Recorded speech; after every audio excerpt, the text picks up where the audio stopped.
So there has to be a comprehensive review of the whole system, not just in Air India, but within the regulator also. So introspection has that how come they carried on for so long and issues keep cropping up. So it sounds like a total restructuring, a total transformation is still needed. If you can draw the parallel of what happened to Malaysia Airlines, it suffered the 2014 tragedy. We all know it took about a decade before they finally became profitable.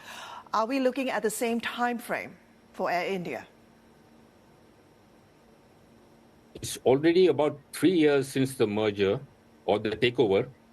And had the accident not happened, it would have taken another 3 or 4 years, because the rate at which they were growing and the growing concerns, issues cropping up every day, it was easily a 6-7 years process. Now this is extended by another maybe 5 years to renew the fleet and to integrate people under one head. So right now, it's all scattered everywhere. So who's in charge, who's running the show, it is not very clear. Someday the CEO comes in, Mr. Campbell, someday the group CEO comes in. And who is calling the shots? Even the employees are not very clear about that. So that is a concern. One person should be clear, the leader has to be visible and be interacting with the people. So that is the message which has to go across.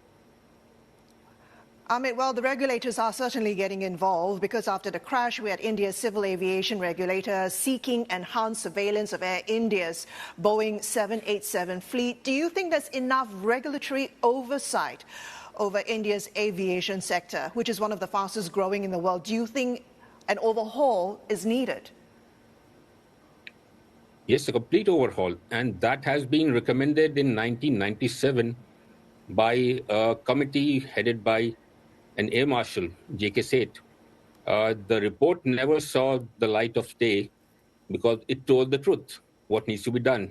What was written in 1997 is effective today also, that the regulator does not have technically qualified people, enough people, and it is not matching with the growth of the industry.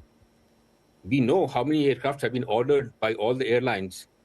So the regulator also has to enhance their personnel, their training, their quality and standards to match with the growth. So they cannot say that if we have a new technology like the Airbus 350 or 787, so we cannot download the CVRs, DFTRs, etc. So that there's again a mismatch or a gap between the regulator. ICAO did an audit in 2022 wherein the report said that the safety management system was not performing up to the standards. So that is where the safety resides, all safety activities. Even though your score may be high, but what matters is the safety management system. So the oversight is inadequate, which needs to be revamped. So the whole system, we don't have an aviation roadmap or a vision for the next 25 years. So we need to revamp of the aviation system, not just the airlines or the regulator. The training, we don't have adequate institutions for training high-quality professionals. All are being outsourced to foreign companies. So big drain of national forex, but also that we are not building our foundation, even though we may be the third largest in the world. Amit, do you think someone at the top should take responsibility for the air disaster? Should the CEO step down?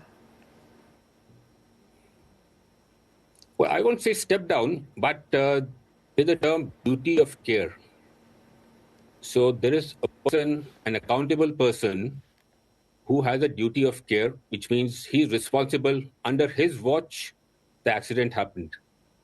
So we are not blaming anybody, but the person was at the top. So if you're a leader and something happens under your watch, ultimately, the buck stops there.